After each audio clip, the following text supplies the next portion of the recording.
Ahasiban nas ayyutruk ayyakul amanna wa hum la yuftanun.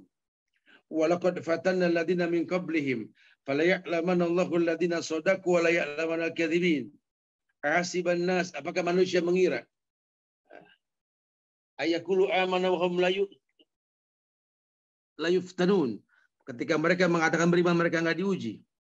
Walaqad fatanna alladziina min qablihim, kami telah uji orang sebelum mereka. Fala ya'lamanna Allahu alladziina shadaqu wa la ya'lamanna al-kadzibin. Ujian itu mensortir mereka. Ketahuan siapa yang jujur, siapa yang tidak. Fala ya'lamanna Allahu alladziina shadaqu wa la ya'lamanna al-kadzibin.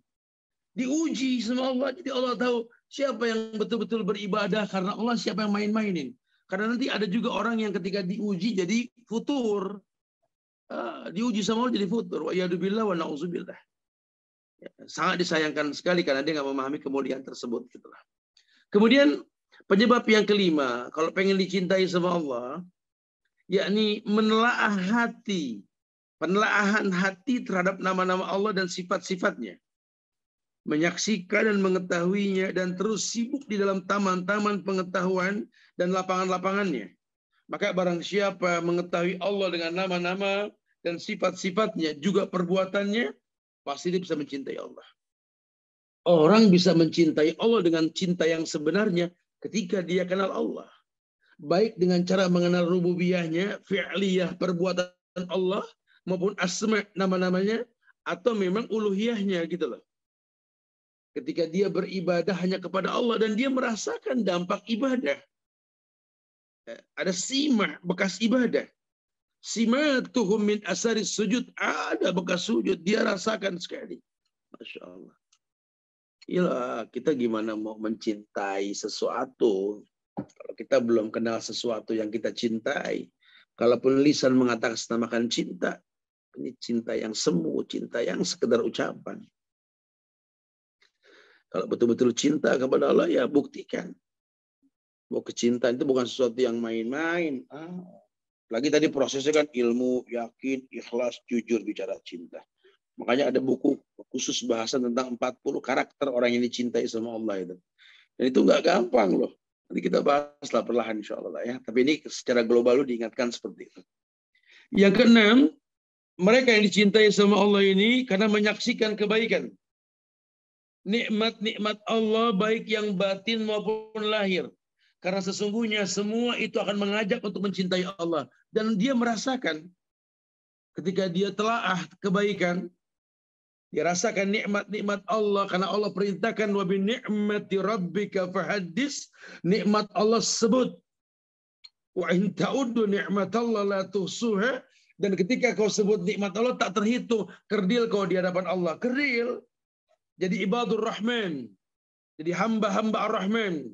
Alladzina yamsuna 'alal ardi khaunan, yang berjalan di muka bumi tanpa kesombongan. Kenapa enggak sombong? Ya apa yang mau disombongi lah, wong semua titipan. Maka lisannya berkata, Nabi Allah Sulaiman berkata, hadza min fadli rabbi. Ini semua adalah dari keutamaan yang Allah miliki diberikan kepadaku. Liyabluwani ashkur am akfur. Liyabluwani ashkur am akfur. Agar kau bisa bersyukur atau kau terjebak dalam kekufuran. Liyabluwani ashkur am akfur. Agar kau bisa bersyukur. Agar kau tahu bahwa dalam Islam ini agama yang menginginkan kebaikan. Masya Allah. Kalau kita berilmu tentang itu semua ya. Masya Allah. Ya, wallahu a'lam bishawab. Tapi menyaksikan kebaikan dan nikmat-nikmat Allah, baik yang batin maupun yang lahir. Karena sesungguhnya semua itu akan mengajak untuk mencintainya. Yang ketujuh, ini yang paling menakjubkan. Yaitu tunduknya hati di hadapan Allah. Dan tidak ada dalam pengungkapan tentang masalah ini kecuali nama-nama dan ungkapan-ungkapan. Artinya gini, hatinya sudah inabah kembali ke Allah. Yang Allah mengatakan dalam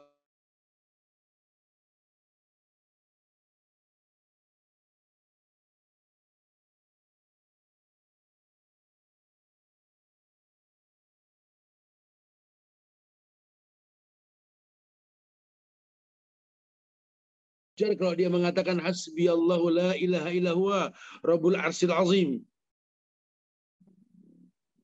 Ya, dia merasakan kenikmatan ketika menundukkan hatinya kepada Allah. Tunduknya hati di hadapan Allah. Tidak ada pengungkapan kecuali nama-nama dan ungkapan-ungkapan tersebut, gitulah. Ya, makanya gimana kita bisa tunduk kepada Allah?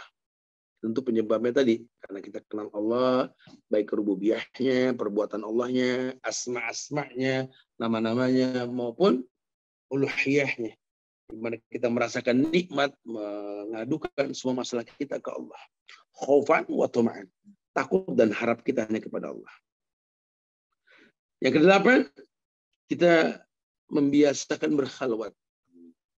Berkhalwat dengan Allah di waktu turunnya Allah. Kapan? Sepertiga malam. Kapan? Ketika hujan turun. Kapan? Ketika terzolimi.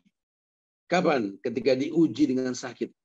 Kapan? Ketika dia memiliki waktu antara azan dan iqamah. Kapan? Ketika Allah mudahkan dia untuk bertendang ke Baitul Atiq, Baitullah, Ka'bah Al-Mukarramah. Dia berdoa di antara Hajar Aswad dengan pintu Ka'bah. Dinamakan multazam. Di tempat-tempat yang betul-betul disyariatkan untuk kita berdoa. Dia berkhalwat dengan Allah. Makanya kalau yang lainnya susah didapatkan, ya dia bangun tahajud lah. Jadi orang yang Allah katakan tatajafa junubuhum 'anil madaji' yad'una rabbahum khaufan wa tama'an. Jadi orang yang menjauhkan lambungnya dari tempat tidur. Tatajafa junubuhum 'anil madaji' yad'una rabbahum khaufan wa tama'an. Orang yang menjauhkan lambungnya dari tempat tidur, dia tinggalkan kenikmatan tidur, dia berhalwat kepada Allah karena dia tahu Allah turun sepertiga malam ke langit dunia dan Allah mengatakan dia yang meminta sesuatu kan kuberi, yang minta perlindungan kan kulindungi.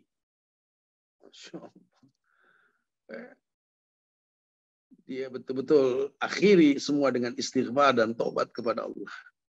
Karena dia tahu orang yang beristighfar, orang yang bertobat ini janji Allah, yumati'kum mata'an hasanan. Allah akan berikan kenikmatan yang baik buat dia. Taib. Kemudian yang berikutnya, ke-9 ya. Orang kalau pengen dicintai sama Allah, dia berusaha untuk mencegah keburukan. Caranya bagaimana? Duduk bersama orang-orang yang mencintai Allah. Dan benar dalam keimanan. Mengambil perkataan-perkataan mereka yang baik. Sebagaimana memilih buah-buahan yang baik. Dan tidak berbicara kecuali apabila kamu melihat ada maslahat di dalam pembicaraan. Dan mengetahui bahwa dalam pembicaraan itu ada tambahan atau kebaikan untuk dan kemanfaatan untuk selain daripada kamu yang melakukan ini. Gitu lah. Ya, jadi dia duduk bersama orang soleh. Yang Nabi mengatakan, Al-mar'u ala dini khalili, orang tergantung agama temannya. Suruh lihat siapa orang yang dia temenin. Ukurannya itu. Makanya dengan duduk bersama orang-orang soleh, orang-orang yang mencintai Allah, dan iman yang baik, serta mengambil perkataan-perkataan orang-orang baik tersebut dijadikan rujukan. Karena yang dikatakan adalah syariat. Qala Allah wa qala Rasul. Secara fisik, secara tampang, secara suku bangsa, mungkin dia nggak suka. Cuma kan Nabi mengatakan, unzur ma qala wa la tanzur man qala. Lihat apa yang diucapkan, jangan lihat siapa yang mengucapkan. Unzur ma qala wa la tanzur man qala. Lihat siapa yang berkata, jangan lihat siapa yang berkata. Lihat apa yang dikatakan dan lihat siapa yang berkata. Gitu. Oh, kalau orang soleh, Masya Allah. Lisannya terjaga, ya.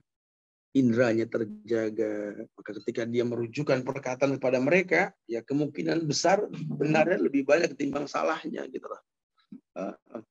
Makanya nggak gampang dia mengatasnamakan suka sama orang-orang yang bertentangan syariat. Yang Allah katakan tadi di Al-Mujadilah ayat 22. La tajidu qauman yu'minuna billahi wal yawmil akhir yuwaduna man hadallaha wa rasulahu. Kamu tidak akan mendapati satu kaum yang beriman kepada Allah dan hari akhir saling berkasih sayang dengan orang-orang yang menentang Allah dan Rasulnya. Enggak bakal. Nah, buat kamu yang beriman, kamu maksimalkan itu. Buktikan imanmu dengan menyayangi orang yang beriman, bukan orang yang enggak beriman. Apalagi tasyabbuh. Waduh, kayak kemarin tuh ya malam tahun baru. Ucapan-ucapan ritual buat non-muslim diulang-ulang tiap tahun, dianggap lumrah dan biasa. Ya. Padahal toleransi itu ketika kita membiarkan masing-masing beragama dengan caranya loh. Ukuran toleransi di Islam ini kan lakum dinukum waliyadin. Bagimu agamamu, bagiku agamaku. Nggak usah diisengin mereka yang merayakan Natal tahun baru, biarkan. Itu agama mereka. Nah kita orang Islam nggak usah. Ini malah ngelamar kerjaan jadi center class. Gimana coba? Subhanallah. Ya, sangat disayangkan sekali. Ada yang seperti itu. Wala ta'awanu 'alal ismi wal udwan. Jangan tolong-menolong dalam perbuatan yang tidak baik, ya. Akum dinukum waliyadin. Ya, orang Islam enggak membuang-buang waktu. Orang Islam enggak begadang malam. Orang Islam enggak membakar uang, lagi meniup trompet, enggak, sudah.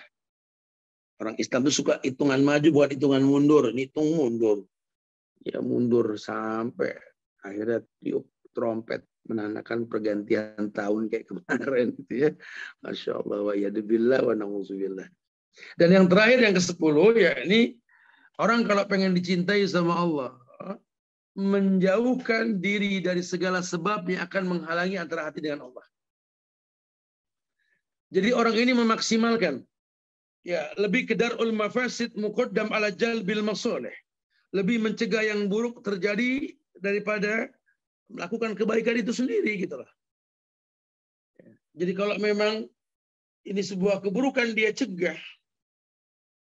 Meninggalkan keburukan merupakan kebaikan, mencegah terjadi keburukan ya jauh lebih baik. Makanya tegas, mereka tegas. Apa kalau Allah mengatakan, katakan bahwa azillatin 'alal mu'min, izzatin 'alal kafirin. Bersikap lemah lembut terhadap orang yang beriman, bersikap keras, tegas terhadap orang kafir. Ya. Jadi kalaupun boleh dia meletakkan suka, ya suka yang utama buat orang beriman. Bukan malah dibalik. Di negeri kita sudah melihat bolak-balik tumpang tindih ini permasalahannya. Ya. Nggak diperbolehkan. Ya. Sekali lagi diingatkan, sehingga buatlah 10 hal ini dalam rutinitas kehidupan kita, berharap Allah berikan kepada kita kebaikan yang banyak. Ya, sekali lagi dengan cara yang pertama, membaca Al-Quran dengan menghayati dan berusaha memahami makna-maknanya dan sesuatu yang dimaksud oleh Quran itu sendiri ya, sehingga kita tahu bahwa Quran itu betul-betul hudan, petunjuk. Ya, bukan cuma sekedar bacaan tok. Tapi itu wahyu, kalamullah, ucapan Allah, bukan perkataan manusia, bukan. Dan dia juga bukan makhluk. Yang kedua, mendekatkan diri kepada Allah dengan melaksanakan yang sunnah-sunnah setelah melaksanakan yang fardu, yang wajib yang dimaksud. Ini akan menghantarkan pada derajat kasih, sayang setelah kecintaan. Allah yang mengatakan tadi, hatta uhibbahu, sampai aku jatuh cinta. Kalau Allah sudah mengatakan kayak begitu, ya nggak ada tawaran lain kecuali membiasakan, menuntaskan yang wajib dan menghiasi dengan yang sunnah. Tiga, apa kemarin tadi?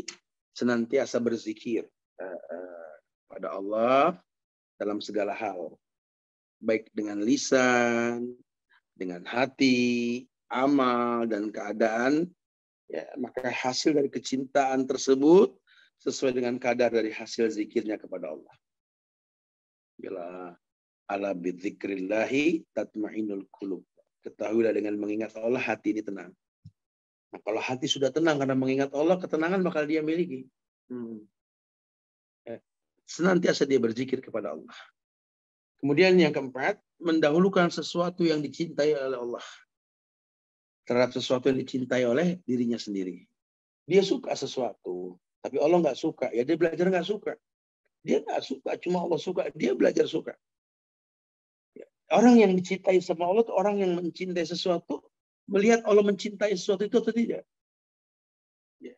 Jadi kalau Allah sudah suka, ya dia belajar suka. Ayakunallahu ayuhibbal mar'u la yuhibbuhu illa lillah lah kalau bahasa. Dia suka pada seseorang karena Allah, ya. Dan dia benci pun karena Allah. Ya. Ini dipegang kuat ini. Dia dahulukan sesuatu yang dicintai oleh Allah terhadap sesuatu yang dicintai oleh dirinya sendiri. Yang kelima apa tadi? Penelaaan hati terhadap nama-nama Allah dan sifat-sifatnya. Ya, sampai dia tahu bahwa Allah punya nama yang berkait dengan amaliannya, perbuatannya. Kalau dia mengatakan Razzaq, Allah yarzuk. Kalau dia katakan Allah al-alim, Allah yu'allimu. Allah memandaikan dia. Mayuridullahu khairan yufaqihu fiddin. Allah berikan ilmu keagamaan buat orang yang dicintai oleh Allah. Dia dahulukan, dia telah nama Allah. Ya. Dia maksimalkan. Bahkan dia berusaha untuk sibuk di dalam taman-taman pengetahuan nama-nama Allah itu sendiri. Dia berusaha untuk mengetahui Allah dengan nama-namanya, dengan sifat-sifatnya dan perbuatannya. Dan otomatis kalau dia kenal Allah dengan seperti itu, Allah bakal mencintai dia. Nah, ini yang akan dimaksimalkan. Ya, karena menyaksikan kebaikan, kenikmatan Allah. Disuruh sebut nikmat Allah. Wa bi ni'mati rabbika fahadits, dia sebut. Dia saksikan semua kebaikannya. Apa dia berkata, Rabbana ma khalaqta hadza batilan subhanaka faqina adzaban. Ya Allah, tidak kau ciptakan semua sia-sia, ya Allah. Rabbana ma khalaqta hadza batilan subhanaka faqina adzabannar. Maha suci Engkau ya Allah. Aku berlindung kepadamu dari azab neraka ya Allah. Kenapa? Pengingkaran. Enggak semua orang gampang sam'an wa ta'an. Enggak semua orang gampang mengikuti syariat. Manusia punya mau, ya Allah berkehendak. Ada syariat, ada rahmat Allahnya atas kemudahan yang kita dapatkan untuk berbuat kebaikan. Yang ketujuh tadi disebutkan apa? Yakni ini yang paling menakjubkan, begitu bahasanya, betul? Apa? Tunduknya hati di hadapan Allah. Tunduknya hati di hadapan Allah. Rasa inabah yang dia miliki ini karena udah nggak bisa lagi berkata-kata. Seakan tak cukup jari ini untuk menghitung nama-nama Allah. Seakan lisan ini kalu untuk mengatakan kemuliaan yang Allah miliki. Udah nggak bisa berkata-kata lah sudah. Ya, maka dia tunduk. Pokoknya sami'na wa ata'na lah. Di Al-Ahzab ayat 36 itu ya. Wa makana lil mu'minin wala mu'minatin idza qadallahu wa rasuluhu amra ayakun lahumul khiyaratu min amrihim. Tidak ada pilihan lain buat orang beriman. Ketundukan dipertontonkan. Ketika Allah firmankan, ketika Nabi Muhammad sabdakan, ketika sahabat melakukan dengan bukti yang nyata, kecuali dia mengatakan sami'na wa ata'na. Kami dengar, kami patuh. Sami'na wa ata'na.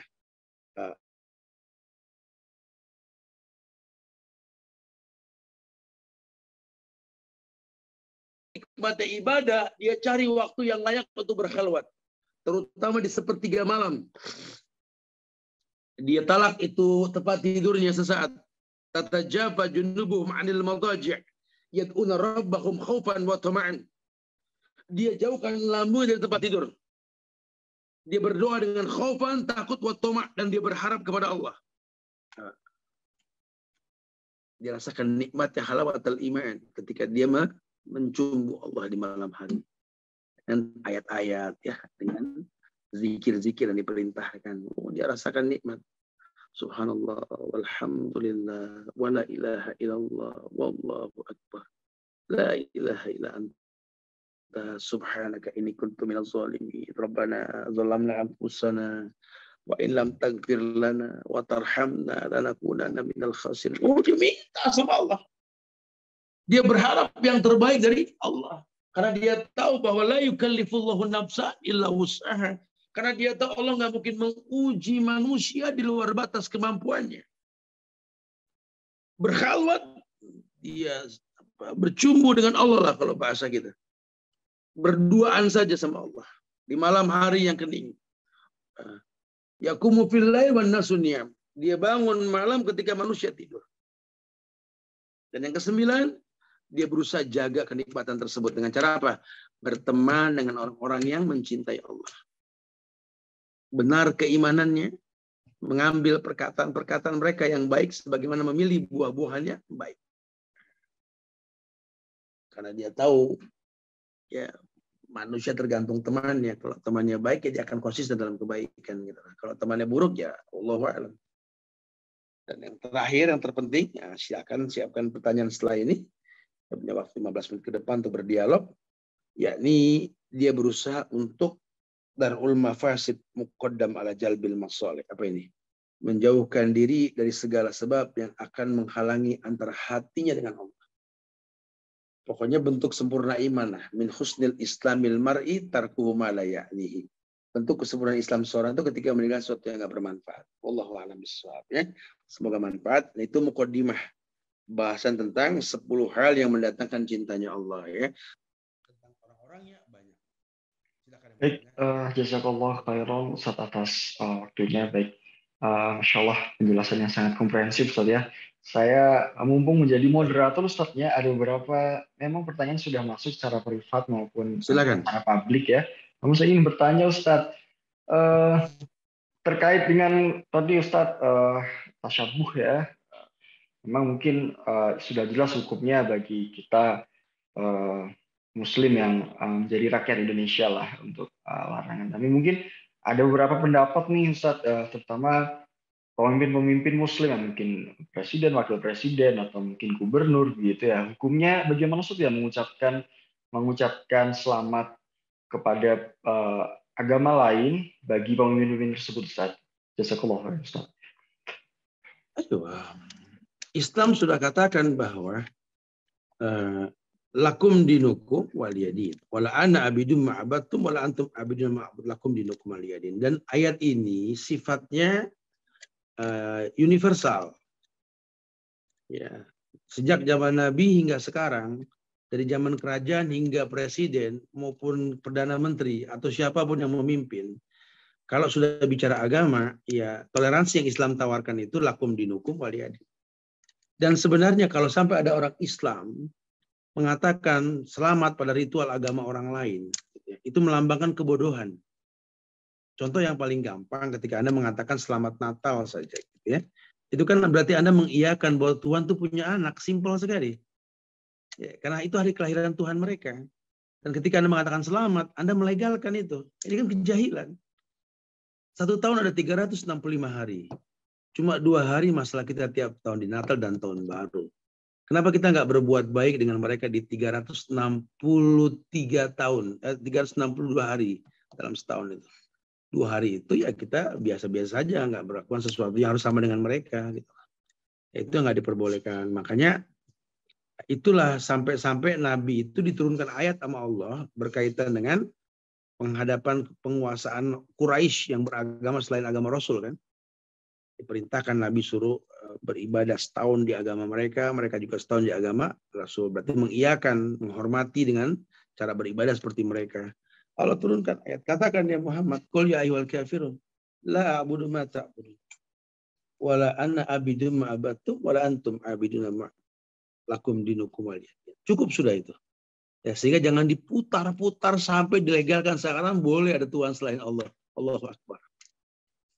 Innal ladzina kafaru min ahlil kitabi wal musyrikina fi nari jahannam khalidina fiha ulaika hum syarrul bariyah. Wallahu a'lam bishawab. Na'am, barakallahu fikum. Baik. Jazakallah khairan Ustaz atas pertanyaannya. Tapi ini ada pertanyaan dari hamba Allah Ustaz ya. Ustaz, menjaga kesolihan dengan berteman dengan yang solih seperti yang Ustaz sampaikan tadi. Namun di dunia nyata kita sering bertemu dengan orang dengan berbagai latar belakang. Saya merasa sering terwarnai dengan rekan yang cenderung belum solih tersebut. Bagaimana kiat menghadapi hal tersebut dan bagaimana tetap menjaga interaksi saya dengan kawan saya tersebut? Baik. Baik, barakallahu fikum. Nah, ya sebenarnya Islam ini agama yang memerintahkan kita berbuat baik pada semua makhluk. Yang tidak diperbolehkan itu cuma mengiyakan ibadah selain dari ibadah yang dicontohkan dan diperintahkan gitu loh. Diperintahkan oleh Allah dan dicontohkan Rasulullah Shallallahu Alaihi Wasallam gitu loh.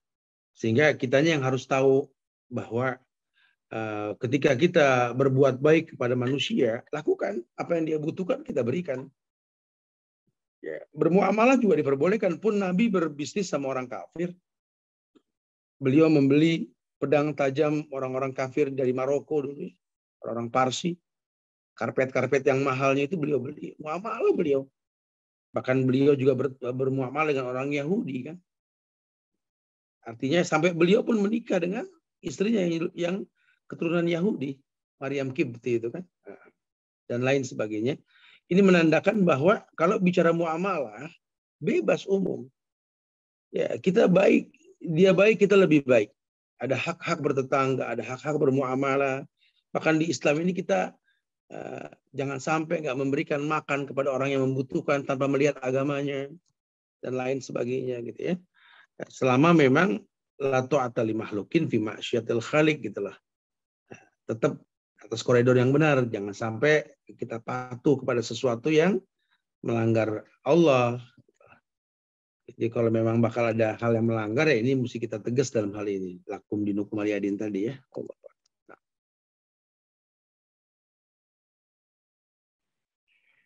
Baik Ustadz, terima kasih atas jawabannya Ustadz. Baik, langsung ke pertanyaan selanjutnya dari Pak Widodo ya. Assalamualaikum Ustadz. Waalaikumsalam. Mengenai sholat gaib Ustadz, selama ini saya melakukan sholat gaib ketika ada teman atau orang muslim atau saudara yang meninggal dunia di tempat yang lain, sehingga saya tidak bisa takziah. Tetapi beberapa hari yang lalu saya mendengar ceramah dari seorang ustadz mengenai sholat gaib yang dicontohkan Nabi hanya sekali saja saat menyolatkan Raja Najasyi, di mana saat raja tersebut meninggal tidak ada orang muslim yang menyolatinya. Dari sini Ustadz, bagaimana hukumnya menyolatkan jenazah bagi orang lain yang sedang tidak ada di sekitar kita Ustadz? Jazakallahu khairan Ustadz. Iya, insyaallah. Iya, Raja Najasyi itu Raja Habasyah. Raja yang dekat sama Rasul dan masuk Islam tanpa memiliki pengikut. Yang dengannya lah Rasul menikah dengan Ummu Habibah Romlah binti Abi Sufyan ketika hijrah ke Habasyah itu ya. Dan ketika Raja Najasyi ini wafat, tidak ada satupun yang menyolatkan dan posisi Nabi itu kan ada di Madinah. Maka berlakulah hukum gaib, sholat gaib. Jadi sholat gaib itu sholat yang dilakukan karena tidak ada wujud mayitnya. Tapi ingat bahwa sholat mayit ini fardu kifayah. Kalau sudah ada yang menyolatkan, maka kita nggak perlu menyolatkan lagi. Nah di kita ini kesalahannya apa? Mayit yang sudah dikubur dan pernah disolatkan, diumumkan kembali di masjid-masjid untuk disolatkan gaib. Ini nggak diperbolehkan, ini jadi bid'ah nantinya. Ya, kalau memang pernah disolatkan dan sudah dimakamkan, maka nggak perlu lagi disolatkan, cukup didoakan. Di negeri kita ini masih ada segelintir orang meyakini bahwa kembali menyebutkan nama orang tua sudah wafat, nama kakeknya, pamannya, saudara yang sudah wafat ini untuk disolatkan gaib. La wallahi. Itu nggak dilakukan oleh para sahabat radhiyallahu anhum. Kalau seandainya layak menyolatkan mayit yang layak disolatkan, ya Nabi Muhammad SAW. Dan ketika beliau sudah wafat dan dimakamkan, tak ada sahabat yang melakukan. Begitu pula sebelum Rasul wafat, beliau pun menyolatkan mayit sahabat-sahabatnya beliau. Dan beliau mencontohkan ada 4 kali takbir, 5 kali takbir, ada 6 kali takbir. Wallahu a'lam bishawab dengan sholat mayit tersebut kan. Sekali salam, 2 kali salam, berbeda pendapat nanti. Tapi beliau nggak pernah mengulang sholat gaib. Kecuali kepada Najasyi yang tak disolatkan ketika dimakamkan di sana. Wallahu a'lam bishawab. Nah. Saya bahkan baru tahu tentang hukum ini Ustaz. Terima kasih atas penjelasannya Ustaz ya. Nah.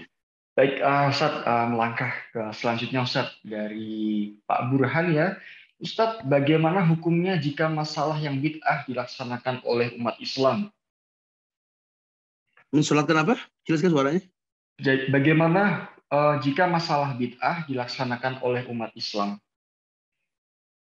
Maksudnya sikap kita gitu maksudnya?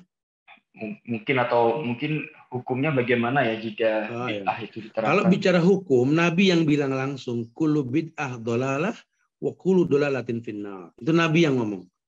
Setiap bid'ah itu sesat dan setiap sesat di neraka. Itu bahasa Rasul sebenarnya. Makanya Islam ini agama memerintahkan kita beribadah sesuai dengan contoh. Konsekuensi kita mengatakan Muhammad Rasulullah yang keempat, la ya'budallah illa bima syara'a alaihi, itu ya. Tidak beribadah kecuali mencontoh beliau. Bahkan ayat mengatakan walaqad kana lakum fi Rasulillahi uswatun hasanah liman kana yarjullaha wal yawmil akhir. Al-Hasyr ayat 7 Allah mengatakan wa ma atakumur rasul fakhudhuhu wa man nahakum anhu fantahu. Apapun yang Rasul bawa ambil, apapun yang dilarang jauhkan sudah. Ini syariat. Maka orang Islam itu betul-betul di atas syariat. Ya, bahkan beliau mengatakan man amila amalan laisa alaihi amruna fahuwa raddun.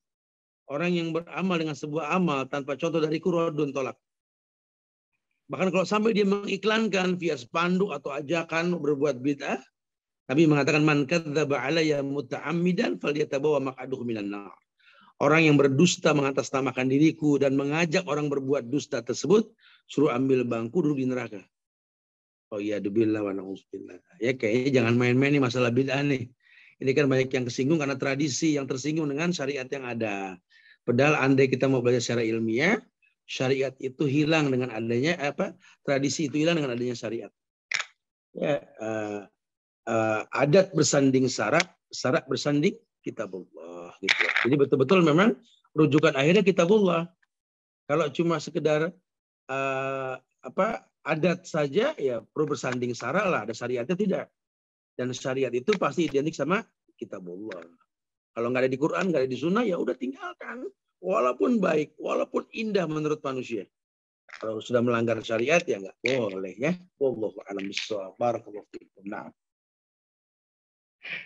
Ustadz, terkait dengan pertanyaan dari Pak Burhan ini, saya jadi tergelitik dengan hadis Nabi yang saya lupa sih, saya pernah dengar kalau hanya satu dari 73 golongan yang terpecah itu yang selamat, Ustadz ya. Itu penjelasannya bagaimana, Ustadz ya? Golongan seperti apa dan hadis bagaimana? Itu menjelaskan tentang perpecahan umat Islam di 73 golongan. Iftaraqati ummati ala salasin wa sab'ina firqah. Sintaini wa sab'ina fil nar wa wahidatun fil jannah. Manhum ya Rasulullah ma'ana wa ali ashabil yaum. Umatku terpecah menjadi 73 golongan. 72 di neraka.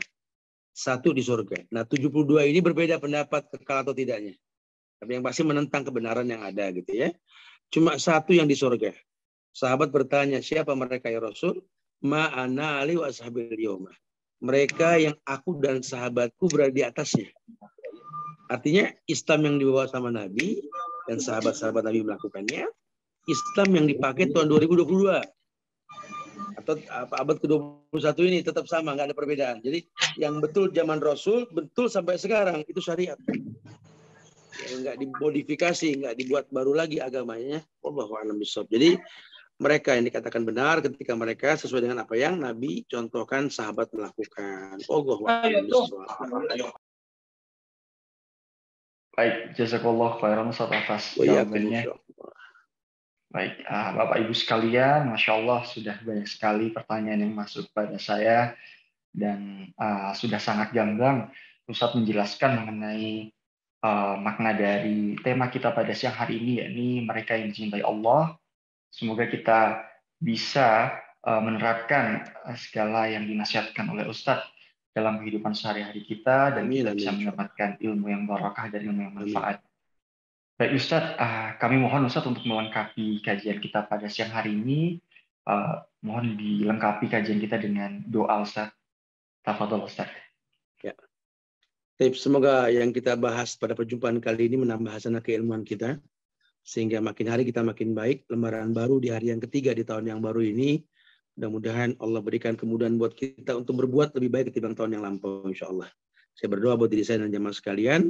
Allahumma ighfiril mu'minina wal mu'minat wal muslimina wal muslimat. Man ahyi minkum wal amwat innaka qaribun mujibud da'wati ya qadiyal hajat. Allahumma anta rabbi la ilaha illa anta khalaqtani wa ana abduka wa ana ala ahdika wa wa'dika mastata'tu. A'udzubika min syarri ma sana'tu. Abu laka bi ni'matika alayya wa bi dhanbi. Faghfirli fa innahu la yaghfiru dhunuba illa ant. Allahumma innaka afuwun tuhibbul afwa fa'fu ya karim. Rabbana la tuzigh qulubana ba'da idh hadaitana wa hab lana min ladunka rahmah innaka antal wahhab. Rabbana zalamna anfusana wa illam taghfir lana wa tarhamna lanakunanna minal khasirin. Allahumma sahil umurana ya Allah wa umur walidaina wa umur biladina Indonesia hadza ya Allah wa umur diwanina Pertamina Kamojang hadza ya Allah la ilaha illa anta subhanaka inna kunna minaz zalimin rabbi ighfir lana wa liwalidayna warhamhuma kama rabbayana shighara wa akhiru da'wana alhamdulillahi rabbil alamin subhanakallahumma bihamdika asyhadu an la ilaha illa anta astaghfiruka wa atubu ilaik. Assalamualaikum warahmatullahi wabarakatuh. Waalaikumsalam warahmatullahi wabarakatuh. Waalaikumsalam warahmatullahi wabarakatuh. Terima kasih Ustaz. Jazakallah khairan Ustaz Subhan yang telah meluangkan waktunya untuk berbagi ilmu pada siang hari ini untuk seluruh keluarga besar PT Pertamina Geothermal Energi. Baik Bapak Ibu sekalian, demikian kajian kita pada siang hari ini. Tidak terasa sudah hampir 1 menit lagi kita di pukul 1:30. Semoga kita bisa mendapatkan ilmu yang bermanfaat dan kajian ini juga bisa disimak kembali, bisa dimurojaah kembali di channel kita tercinta yakni di BDI PGE Kamojang yang insya Allah akan bisa dilihat mulai pukul 19.30 waktu Indonesia Barat hari ini insya Allah. Baik, demikian kajian kita pada siang hari ini dari saya sebagai moderator. Mohon maaf bila salah kata. Wabillahi taufiq wal hidayah. Wassalamualaikum warahmatullahi wabarakatuh.